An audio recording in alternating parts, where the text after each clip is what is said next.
Twice in recent months, Ed, judges have thrown out machine gun cases based on the Bruen decision, basically.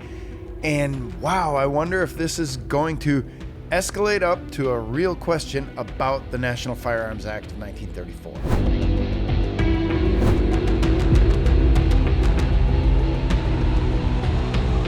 This is getting pretty interesting. Yeah, these are rad times we're living in right now, where we have two different judges saying, actually, the Second Amendment does cover your right to own a machine gun in an unfettered fashion. This is where a lot of people get tripped up in this. They think owning a machine gun is illegal. It is not illegal to own a machine gun, asterisk.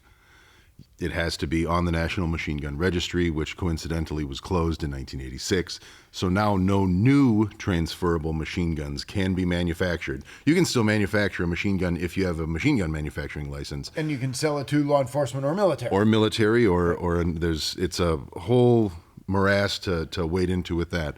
But they're not talking about a legally owned machine gun. They're talking about a machine gun that was either smuggled into the country illegally since 1986 or was not registered on the government books by 1986. Right, absolutely. And this is legitimately opening up a huge can of worms on the discussion, because part of one of these cases was, hey, the Bruen decision says, we're not putting any extra regulation on guns that are in common use. And the attorney for the man who was arrested for having this machine gun said, wait a minute, there's 740,000 machine guns out there that are legally owned.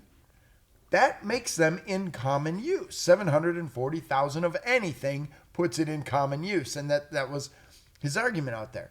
And then we're starting to see what I was really happy about was the person's character. When we're talking about this event, talking about this arrest, was that, wait a minute, they arrested this guy, no previous convictions or arrests. He was not a felon or anything like that. He was, by all standards, a wonderful, upstanding citizen who had an unregistered machine gun. And between the time of indictment and the time of arrest was 4 months. So even the ATF said, you know what? This guy's not really a danger. So we're not talking about dangerous people owning machine guns. We're talking about people owning machine guns for basically recreational purposes because they're fun to shoot. So this is getting to be interesting, and I'm really kind of liking the way these arguments are going. But again, this opens up, you called it legal morass. I'm surprised that it's come to this in this way. I would have bet you a sody pop that the first bits of NFA to start to crack and fall away would have been short-barreled rifles and short-barreled shotguns, seeing as SBRs and SBSs are in common use, and seeing as those provisions in the National Firearms Act were included in the National Firearms Act back when the National Firearms Act was going to ban handguns. Right. Those barrel length and overall length regulations were put in place to keep you from making a shotgun into a handgun. But then the handgun provision was stripped out.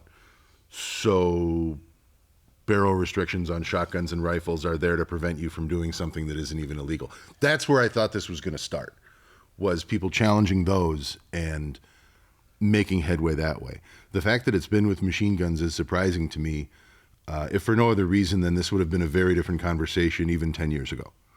Yes, where, absolutely. Look, man, most of the people who own machine guns illegally, as far as the government is concerned, are people who have a machine gun that their grandfather or great-grandfather brought back from World War II. It's been in the attic forever. They don't want to chop it up. They don't want to, they've just dealt with it by not dealing with it. It's different now with all of the machine guns illegally smuggled in from China. So we'll see where this one goes. I'm optimistic, but something like being able to buy a machine gun on a regular 4473 is the kind of change that a lot of people in the federal government just are not up for. Yeah, they're not ready for that at all. They will never be ready for that. I think there's going to be huge fights over this. And again, no matter where we go in the gun control debate, no matter what cool stuff happens, like, wow, a case in Kansas and a case in Mississippi, two different courts, thrown out these machine gun convictions, these machine gun cases based on the Bruen decision.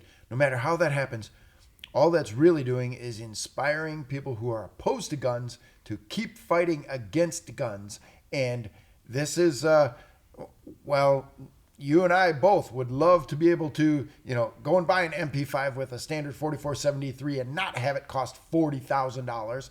That would be great. But there's going to be people who are really pushing back hard against this. Well, and their argument will be, we don't want bad guys to have machine guns. Well, watch the news in any of our major cities, man. The bad guys have machine guns. Yep, they're sneaking them in from China.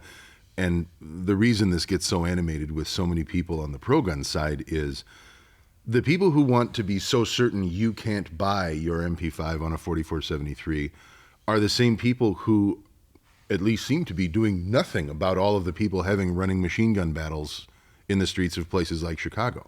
Like, how about before you worry about me, you worry about the people who, A, already currently illegally possess machine guns, and B, are having Prohibition-era style machine gun shootouts in the street.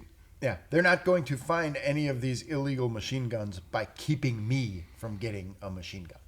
Hey, before you go, let me ask you, are you breaking these gun laws without even knowing it? Get a free concealed carry map that reveals the gun laws in your state and the states you might be traveling to. Click the link in the description below to check it out.